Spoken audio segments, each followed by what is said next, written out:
오늘 FDA가 렘데시비르 코로나19 치료제로 정식 승인했습니다. 뉴저지주가 일자리 채용 프로그램을 위해 1,400만 달러를 투입한다고 밝혔습니다.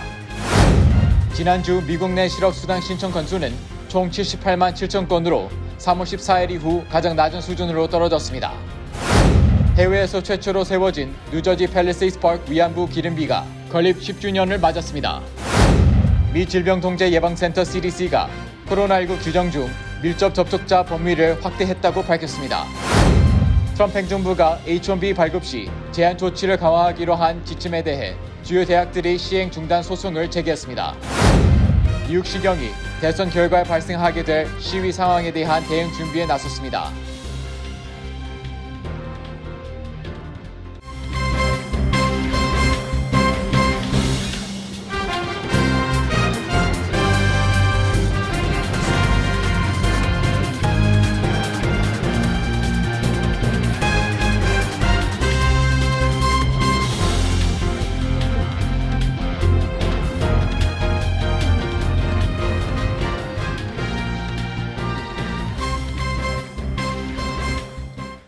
시청자 여러분 안녕하십니까? KBTV 뉴스 9 이창환입니다. 10월 22일 KBTV 뉴스 9 첫 번째 소식입니다.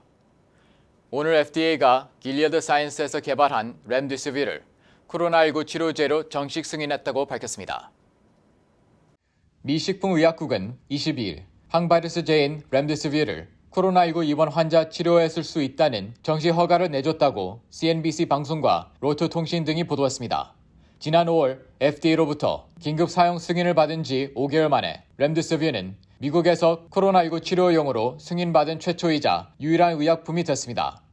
렘데시비르는 원래 에볼라 치료제로 개발된 정맥 주사 형태의 약이지만 코로나19 입원 환자들을 대상으로 한 임상시험에서 효과를 보여 코로나19 치료제로 주목받았습니다.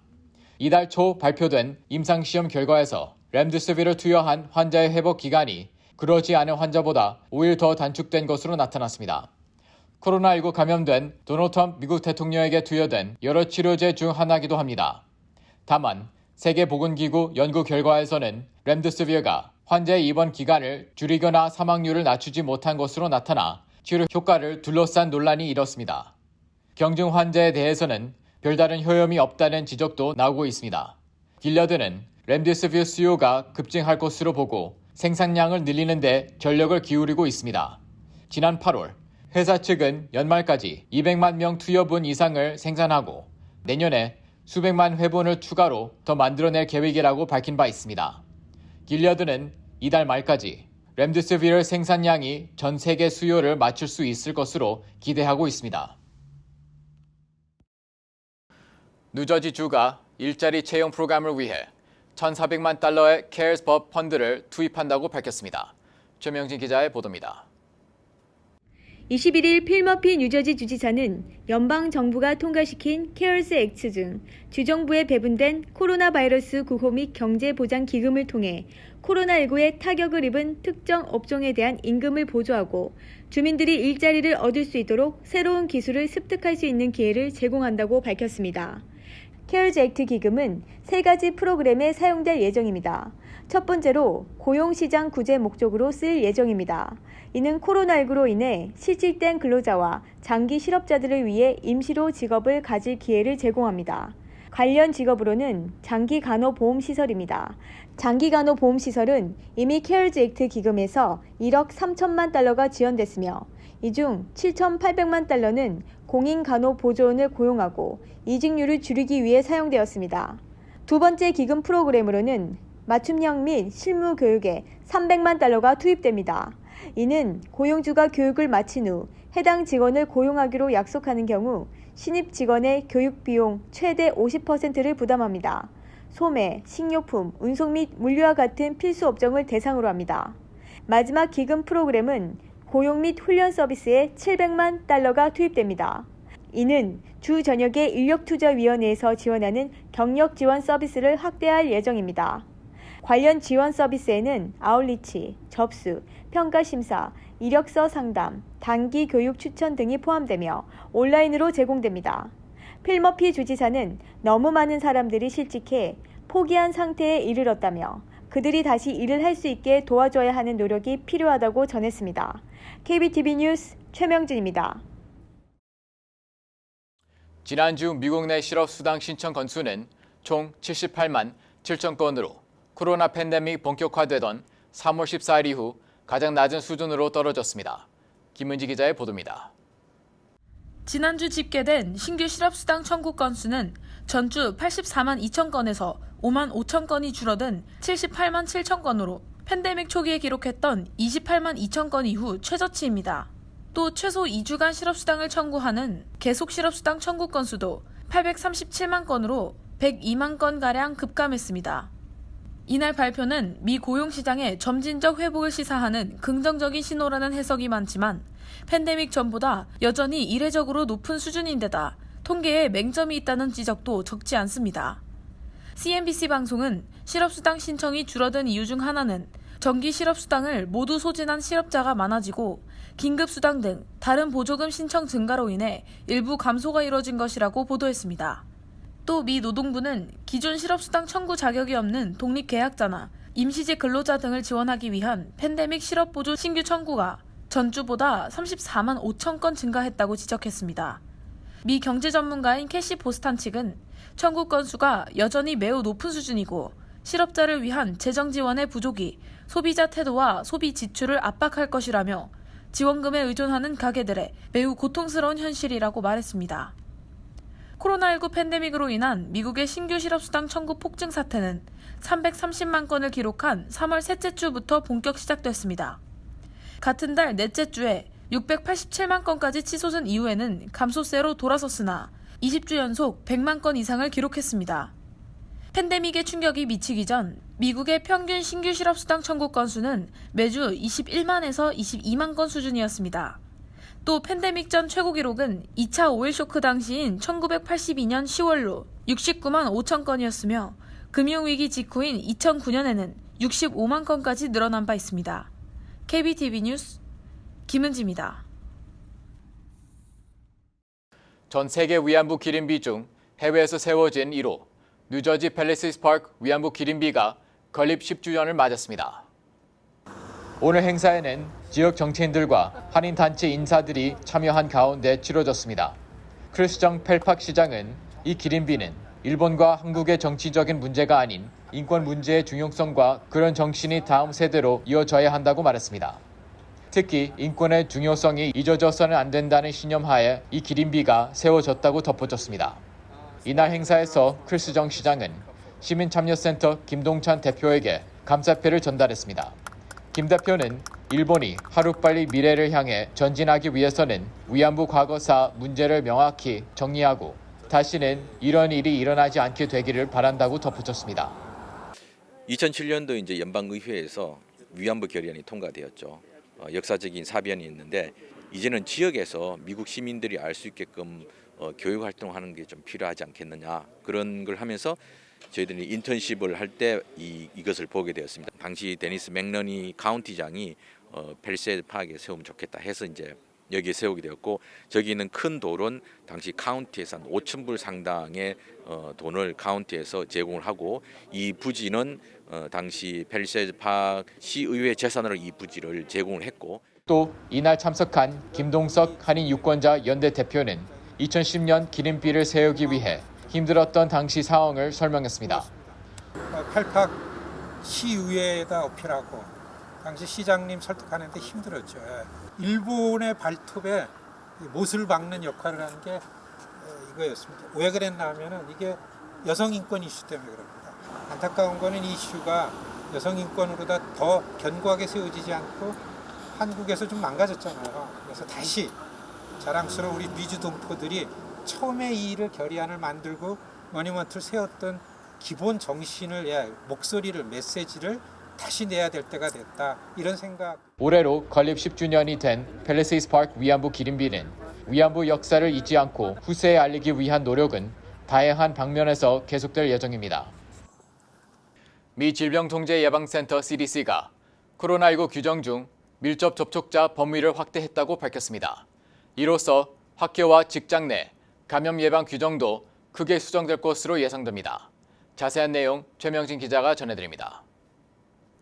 21일 미국 질병통제예방센터 CDC의 코로나19 규정 중 밀접 접촉자 규정에 대한 정의가 코로나19 감염자 또는 감염 의심자와 6피트 안에서 15분 넘게 연속 접촉한 사람에서 24시간 이내에 감염자 또는 감염 의심자와 6피트 안에서 총 접촉 시간이 15분 이상인 사람으로 수정됐습니다. 이는 확진자와 하루에 단 몇 초간 마주쳤다 해도 마주친 빈도수가 높아 총 15분이 넘으면 감염 위험이 있다고 판단한 것입니다. 같은 공간이 아니더라도 하루 종일 같은 건물에 있다 보면 엘리베이터 등의 공간에서 여러 번 마주치게 되면서 누적 15분을 넘을 가능성이 높다고 말했습니다. 또 그는 이번 가이드라인 수정으로 밀접 접촉자가 크게 늘 것이라고 예상했습니다. 이번 가이드라인 수정은 미국 버먼트주의 한 교도소에서 실제로 발생한 감염 사례가 보고된 후 결정됐습니다. 해당 보고에 따르면 20대 교도관이 지난 7월 28일 8시간 동안 교대 근무를 하던 중 6명의 재소자와 수차례 짧은 시간 접촉했고 이튿날 6명의 재소자 모두 코로나19 양성 판정을 받았습니다. 버먼트 보건 및 교정 당국은 접촉자 추적 결과 해당 교도관이 밀접 접촉자의 기준을 충족하지 않는다고 판단해 격리 조치 없이 계속 근무하도록 했습니다. 하지만 일주 후 해당 교도관은 미각과 후각을 상실하고 콧물, 기침, 호흡곤란, 식욕 상실 등의 증상을 보였고 다음날 검사를 받은 결과 8월 11일 코로나19 양성 판정을 받았습니다. 해당 교도관은 근무 시간 내내 면 마스크와 가운, 안구 보호 장치 등을 착용하고 있었고 재소자들도 이 교도관과 접촉했던 때 대부분 마스크를 착용하고 있었지만 복도나 휴게실 등에서는 몇 차례 마스크를 착용하지 않았던 것으로 나타났습니다. 이로써 무증상 감염자와의 짧은 시간 접촉으로도 접촉 빈도수가 높다면 감염 위험이 있다고 CDC는 밝혔습니다. 제이 버틀러 CDC 감염병 담당 부국장은 국민이 여러 코로나19 방침 규정에 지쳤겠지만 실내 활동이 많은 가을, 겨울에 마스크 착용이 더 중요해졌다라고 강조했습니다. KBTV 뉴스 최명준입니다. 도널드 트럼프 행정부가 전문직 취업 비자인 H-1B 발급 시 연봉 기준과 학위 요건 등의 제한 조치를 강화하기로 한 지침에 대해 USC와 코넬 등 주요 대학들이 시행 중단을 요청하는 소송을 제기했습니다. 최명진 기자의 보도입니다. 20일 LA타임즈 등에 따르면 지난 19일 USC, 코넬 등의 대학 및 권익단체들은 H-1B 발급 요건 강화 지침에 대해 연방노동부와 국가안보부를 상대로 소송을 제기한 것으로 나타났습니다. 이는 지난 8일 트럼프 행정부가 고숙련 전문직 외국인 노동자들에게 발급되는 H-1B 요건을 대폭 강화하겠다고 발표한 것에 따른 것입니다. 이번 발표된 취업비자 제한 조치에 따르면 제3자를 통한 컨설팅 펌으로 고용된 취업비자 소지자들의 비자 기간은 기존 3년에서 최대 1년으로 변경돼 제한됩니다. 또 새로운 국토안보부 규정에 따라 전문직에 속하는 직업의 폭이 좁아졌고 비자 유효 기간도 줄어들었습니다. 소장에 따르면 취업비자 소지자들이 미국 기업에서 미국인들의 교육을 담당하는 등 아주 중요한 역할을 하고 있으며 이들로 인해 더욱 많은 일자리가 생겨나고 사회적인 풍요로움이 유지된다고 밝혔습니다. 10월 초 국가안보부의 고위 관계자들은 현재 국가적인 위기 속에 수백만 명의 미국인들이 경제활동을 회복하고 있다며 외국인 노동자 유입을 줄여 일자리를 지켜야 한다고 전해 이 같은 제한 조치를 긴급 시행했었습니다. 연방정부는 매년 8만 5천여 명에게 H-1B 취업비자를 발급해왔습니다. 연방이민서비스국에 따르면 지난해 취업비자 소지자들은 총 58만 3천 명 이상인 것으로 추산됐으며 이 중 70%가량이 인도 출신이며 한인은 13%로 7만 6,025명인 것으로 나타났습니다. KBTV 뉴스 최명진입니다. 뉴욕시경은 2주도 채 남지 않는 대선 결과에 발발할 시위 대응에 나섰습니다. NYPD는 조기 투표 시작 다음 날인 25일부터 모든 경관들을 5개 보르 전역에 설치된 투표소에 배치할 예정이라고 밝혔습니다. 보도에 김은지 기자입니다. 20일 뉴욕시 경찰청은 11월 3일 본선거날 실시될 1,201개 투표소는 물론 이번 주 토요일부터 시작되는 시내 88개 조기 투표소에 또한 모든 경찰 인력을 배치할 것이라고 밝혔습니다. NYPD는 조기 투표와 당일 투표 내내 모든 투표장에 최소한 1명의 경찰관을 둘 계획입니다.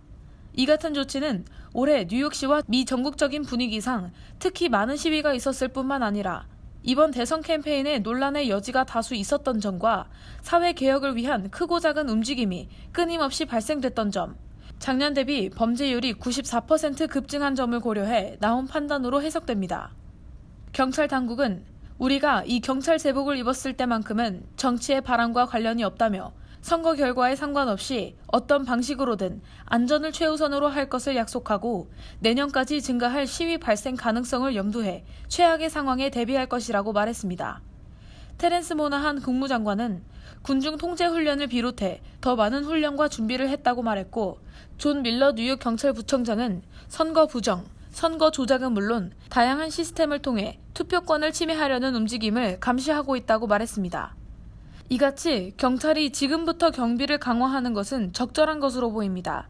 조기 투표가 이미 시작된 다른 일부 주에서 믿을 수 없을 정도로 줄이 길기 때문입니다. 관계자는 이미 3,100만 명이 조기 투표를 시작했으며 2016년에 비해 5배에 이른다고 밝혔습니다. KBTV 뉴스 김은지입니다. 필 머피 뉴저지 주지사가 코로나19 확진자와 접촉해 21일부터 업무를 중단하고 자가격리에 들어갔습니다. 머피 주지사는 코로나19 확진 진단을 받은 고위급 직원과 지난 17일 뉴저지 호보큰 바 야외에서 식사를 하는 동안 접촉했던 것으로 확인되면서 자가격리에 들어가기로 했다고 밝혔습니다. 지난 8일 퀸즈 플러싱 메도우 코로나팍에서 공원 내 벤윅 익스프레스웨이 인근에 육교를 걷고 있던 여성을 성폭행한 사건이 있었습니다. NYPD는 21일 피해자의 증언을 바탕으로 용의자의 몽타주를 공개하고 사건 관련 제보를 받고 있습니다. 제보는 800-577-8477로 하면 됩니다. 21일 주 보건국이 발표한 요양원 실내 방문 새 규정에 따르면 요양원 내에서 14일간 코로나19 확진자가 없는 곳이면 실내 방문이 허용됩니다. 또 코로나19 확진 진단을 받았거나 증상이 있는 이들의 방문은 금지됩니다. 이전에는 28일간 시설 내 감염이 없어야만 외부인들의 실내 방문이 허용됐습니다. K-팝 사전으로 아마존 신간 책 부문 1위를 차지했던 뉴욕대 출신의 강우성 작가가 외국인들이 이해하기 힘든 한국 문화를 알기 쉽게 설명한 코리안 컬처 딕셔너리를 최근 출간했습니다. 이 책은 아마존과 반젠노블, 월마트 온라인 스토어 등에서 구입할 수 있습니다. 잠시 후 커뮤니티 브리핑을 전해드립니다.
이어서 환율과 증시 전해드립니다.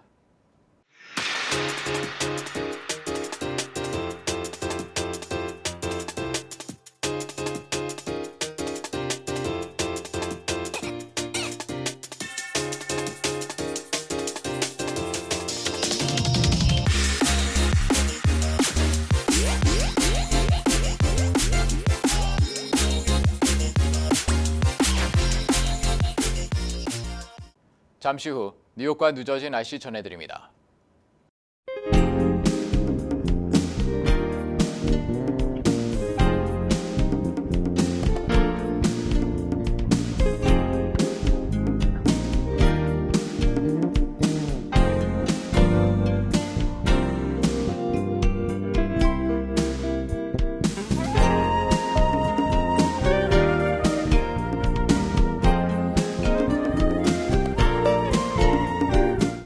코로나로 모두가 어려운 상황입니다. 이러한 때에 뉴저지 채용 프로그램은 반가운 소식이 아닐 수 없습니다. 내일도 좋은 소식을 드리길 희망하며 오늘 준비한 소식을 마치겠습니다. 오늘도 KBTV 뉴스 9을 시청해주신 여러분 고맙습니다. 편안한 밤 보내시기 바랍니다.